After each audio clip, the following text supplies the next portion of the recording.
Hi. അപ്പൊ ഇന്ന് രാവിലെ എണീറ്റതേ വലിയ എന്തോ ഒരു സൗണ്ട് കേട്ടിട്ടാണ് പോയോക്കി ഉമ്മ വാർപ്പിന്റെ മേലെ സ്ലിപ്പായി വീണിരിക്കേനി. അങ്ങനെ അമ്മ തലടിച്ച് വീണുകൊണ്ട് നമ്മൾ പെട്ടെന്ന് ഹോസ്പിറ്റലിൽ കൊണ്ടുപോയി ടെസ്റ്റും കാര്യങ്ങളൊക്കെ നോർമൽ ആയതുകൊണ്ട് വലിയ കുഴപ്പമൊന്നുമില്ല. ഹോസ്പിറ്റലിൽ നമ്മൾ എത്താൻ തന്നെ ഉച്ചയായിന്.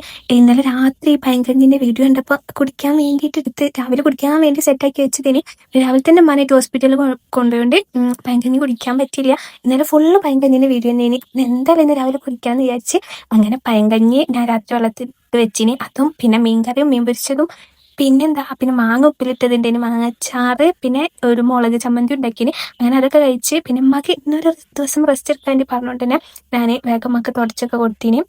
പിന്നെ അതിനുശേഷം വൈകുന്നേരം ആയപ്പോൾ ഈ വളപ്പീര് ഉണ്ടല്ലോ അവിടെ പോയിട്ട് ഈ സ്ലിപ്പ് ആവാതിരിക്കാൻ വേണ്ടിയിട്ട് എന്തൊരു പൊടി വാങ്ങും.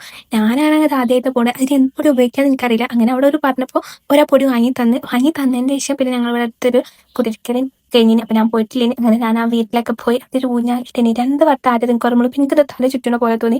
അങ്ങനെ അത് നിർത്തി പിന്നെ ഇപ്പോൾ വന്ന് നോക്കിയപ്പോഴാണ് ഈ പൊടിയെല്ലാം ഇടയിൽ പൊടിയിട്ട് വാർപ്പ് ഓട്ടാവും എന്ന് പറഞ്ഞ് അങ്ങനെ വീണ്ടും വളപ്പീരിയിൽ പോയിട്ട് അതൊന്ന് മാറ്റിച്ച് വന്നതിന് ശേഷം പിന്നെ ഈ കണ്ണ് ചെറുതിന് നമ്മളൊരു ട്രൗസർ വാങ്ങിക്കാൻ വേണ്ടി കട പോയതിന്. അങ്ങനെ അവിടുന്ന് നമ്മൾ ട്രൗസറൊക്കെ വാങ്ങിച്ചതിന് ശേഷം വീട്ടിലേക്ക് വരുന്ന വഴിക്കൽ അയൽവാസിയത്തെ കത്ത വിളിച്ച് അങ്ങനെ ഞങ്ങൾ അവിടെ പോയി അവിടുന്ന് ചായയൊക്കെ കുടിച്ച് അങ്ങനെ ഞങ്ങൾ വീട്ടിലേക്ക് വരികയാണ്. അപ്പോഴാണ് വീടിനടുത്തൊരു വയസ്സായ ഒരു അമ്മ വയ്യാതെ കിടക്കുന്നുണ്ട് പറഞ്ഞത്. അങ്ങനെ ഉമ്മ അവിടെ ഉണ്ട്. ഞങ്ങൾ രണ്ടാളും കൂടെ അമ്മേൻ്റെ അടുത്ത് പോയി അമ്മേനൊക്കെ കണ്ട് അവിടുന്ന് ഞാൻ നേരെ പിന്നെ കടയിൽ പോയിട്ട് സാധനങ്ങൾ വാങ്ങാൻ പോയത്. ഉമ്മക്ക് വയ്യാത്തതുകൊണ്ട് തന്നെ ചെറുതായിട്ട് എന്തെങ്കിലുമൊക്കെ ഉണ്ടാക്കാമെന്ന് വിചാരിച്ച് ഞാനായിട്ട് മക്രോണി ഉണ്ടാക്കാൻ വിചാരിച്ച് അപ്പം അത് വാങ്ങാൻ വേണ്ടി കടയിൽ പോയി. പിന്നെ കടയിൽ പോയി വന്ന് അപ്പം ഇന്നത്തെ ദിവസത്തുള്ളൂ. അപ്പം ഇങ്ങനത്തെ വീഡിയോ ഇഷ്ടമാണെങ്കിൽ എല്ലാവരും സബ്സ്ക്രൈബ് ചെയ്യുക. Okay bye.